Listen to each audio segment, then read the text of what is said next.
છીએ।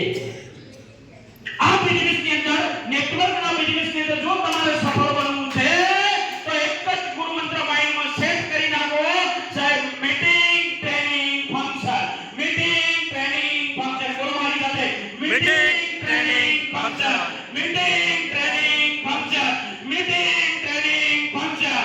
અગર તમારે મારી લાઈફની અંદર સફળ બનવું છે તો આ ત્રણ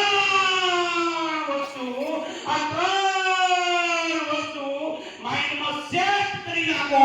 10 વર્ષ 2030 સુધી 2035 સુધી એક જ માઇન્ડ સેટ રાખો, મીટિંગ